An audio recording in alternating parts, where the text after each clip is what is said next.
trying to point out.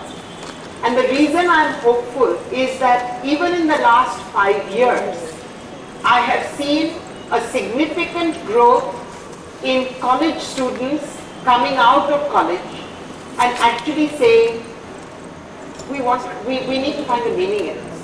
We are not finding a meaning. And just the number of volunteers that are coming to us, and I don't only say to Darpana, but across to all the different institutions, the number of young people from across the world who are coming and saying, we need to find something that's different. We need to give back to this society. And we're going to take 2 years off just now before we decide. I think that for me is a great ray of hope. And it's changed in the last 5 years. Addiction can be solved. What we are living through is pain. It's the pain of lies. We just are not honest enough to see that it is pain. So I think to be pained towards de-addiction is better than the pain of the addiction. And if some people begin to realize this, then we will have started a wave. Where is the mic? Part 5. Here. Malika, I'm Sheila. You had mentioned that you had a privileged background. So yeah, we do see that, and maybe at your level and you being a full-time activist taking up different causes, if you say, hey, there will be people to listen. And in our type of circles, and among us, there will be two categories of people. One will be volunteers who, while doing their main thing like studies, can afford to spare their time. Volunteers who, while running their jobs, industries, or something like that, will be able to spare their time. That's one category of people. That's easy for quite a few of us. Quite a few of us have spare time and will be able to do it. But for people among us who wish to take up an activity in your type, that is, take it up as a full lifetime activity, it is, frankly speaking, a very difficult task. Reason being, we will not be able to immediately make a change. If I today take up an activity, I'll have to go around like one of those small-time social activists with a bag in his hand and keep working around to try his level best to see the change that he wants to. But he cannot really do a major change while moving around in society, just being himself. He has to be somebody in society to be able to do a change. Somebody in and to be somebody in society. He has to strive till a certain age, till a certain to reach a certain societal position where if he too says like Malika, hey, then there will be people who will listen to him. So for him to reach that society, he or she is having to go through a lot of things that he does not like. Maybe he's having to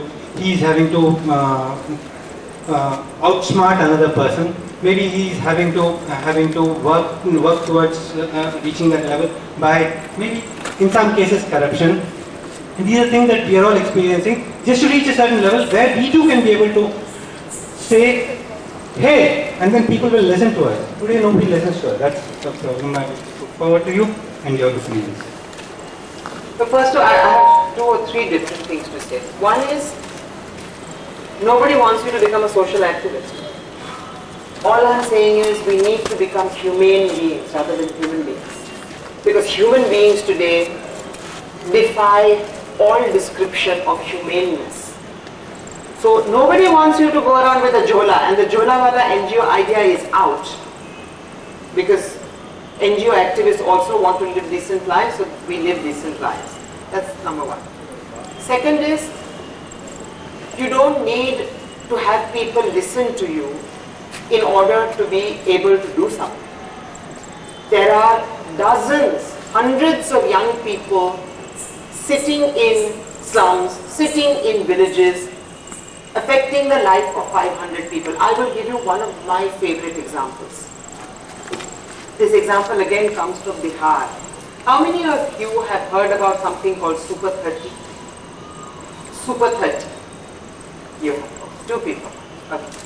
This story goes back about 10 years. An IIT graduate from Patna was sitting chatting with an IPS officer also from Patna. And they said, यार हमेशा बिहार को गालियाँ ही मिलती है, सब बेवकूफ है, सब उल्लू है, सब करप्ट है, सब ठग्स है, कुछ करना चाहिए. So they decided to do an experiment. They said that let us say that for the next few years, we will go into the slums in Patna and we will select the 100 brightest children, or the 10 brightest, I can't remember the number, but X number, 30 brightest children who have passed their 12th. We will then tell their parents that we are going to coach them for 1 year. And we will coach them to take the IIT entrance exams. And then we will see what happens. We will not apply for a quota, we will apply for nothing. They did this for 10 years and all 300 children got into IITs. What I'm saying is that's all it takes. You have changed the lives not only of those 300 families but probably of those 300 slums. You don't need Jhandawalas. I happen to be a public commentator, that's why I am here. But that's not the only way you can make a change. Make a change like that. We talk of reservations, oh the SC/STs are taking this, oh the SC/STs, oh no, none of the Brahmins are getting. Hey, you want reservation to stop? Start creating a level playing field. You have chartered accountants here, start teaching them, start making them into accountants so that they have the capacity. You are giving them self-worth because they are not going the reservation route. Do something like that. There are people doing amazing things. I'll tell you the story of another person. He is Tamilian called Ilango Iyengar. No, Ilango Krishnamurti. Ilango Krishnamurti is a Dalit from a tiny village 80 kilometers south of Chennai. He was the first Dalit in his village to do an SSC. He was the first Dalit to actually get into an engineering college. He was the first Dalit to become an engineer. As soon as he finished engineering, he got a job with Indian Railways. He had been away from his home for 6 years, never visited. He thought, before I take my job, let me go and visit my parents. Went back to his village and was appalled to see that the situation of the Dalits was as bad as it had been. They had to brew illicit liquor in order to make ends meet. They still couldn't go to the well. They were still living in squalor. Their women were still manual scavengers. And he said to himself, what is the point of my getting some cushy railway job when this is the state of my family? So without ever getting the job, he resigned. For the next year and a half, he tried to understand the economy of the villages. And one of the things he studied was how much that a village spends goes to companies and MNCs outside the village. And he found that on an average, each village spent 4 crores a year through fertilizers, through soap, through whatever, cloth, everything. That went outside the village. So he thought this is where this drain is. If we can bring this money into villages, if not this village, into the next village, then these villages can become self-sufficient. Over the next 3 years, as his wife worked in a Chennai college to support him, he went around and made a collective of 40 villages. He convinced the people and the panchayats of these 40 villages that if they formed a cooperative of villages where they decided that village A would become a specialist in making soap, and this soap would be sold in all these villages. Village B would grow wheat, village C would make chilies, village D, and so on and so forth. By doing this, today it's been 8 years, by doing this, they have become totally self-sufficient. Of the 4 crores, not more than 20 lakhs goes out of the villages. Once the experiment started working, he then started, because he's an educated person, whenever there was a tender to make roads, for instance, they would apply, and rather than some big construction companies, people coming in, the village team started doing the civil works. It has become a hugely successful experiment. And because of our stupidity, hasn't been replicated anywhere. But it's been going on for 8-10 years today. There were lots of problems. The contractors tried to say this is illegal, they threw him into jail. He got elected to the panchayat, but the upper caste people said that the ballot had been fixed, so he got thrown into jail again. So it's not an easy road. It was a very difficult road.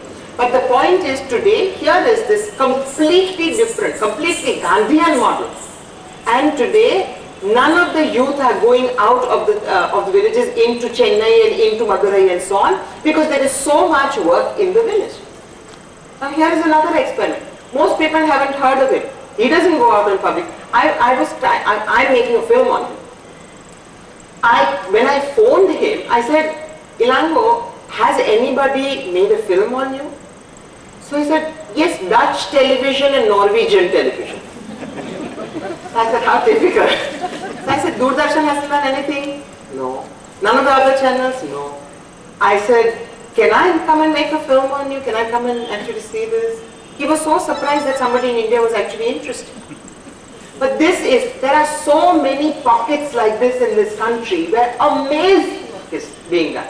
And one of my goals now is to create a performance which I think will be called Ordinary People, taking people like this that the audience can relate to. There is an IIT graduate, I'm an IIT graduate, he is making a difference, she is making a difference, so could I. And I hope that by next year this performance will be ready and we will bring it here to have ordinary people who are not so ordinary become even less ordinary.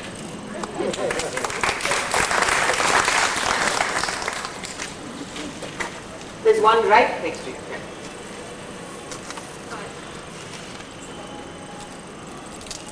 Hey, I'm Raji.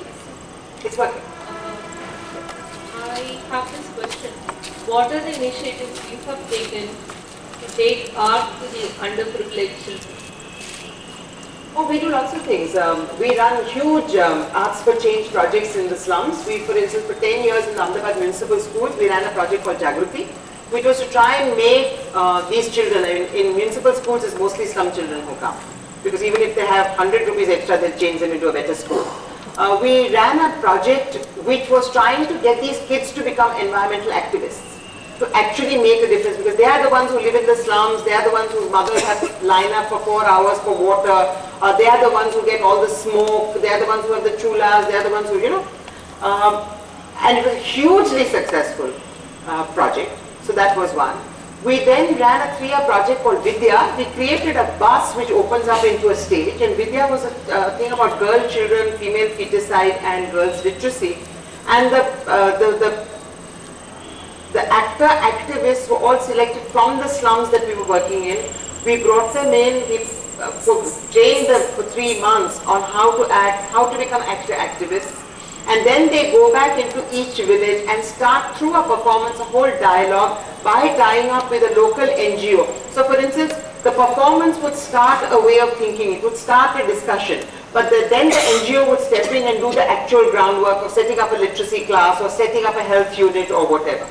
Just now in Darpana there is a huge project going on with UNICEF. We are training what are called peer educators. These are young people selected from villages. Just now we have villages from Surat and Vadodara district. Earlier we have done the Dangs and Valsad. There are 55 young people who have never been outside their village. They are in Darpana for 3 weeks at an interval of a month each. We will take them through issues that they need to first understand. So it's everything from why women need to breastfeed their children to HIV/AIDS. These are 10 points that UNICEF wants to talk to, which will instantly change their health. We teach them acting. We teach them how to take traditional songs and put new lyrics in.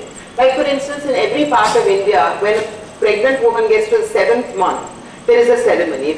In Gujarat it's called the Srimant. I'm sure it's called something similar. And there's a whole series of songs that are sung.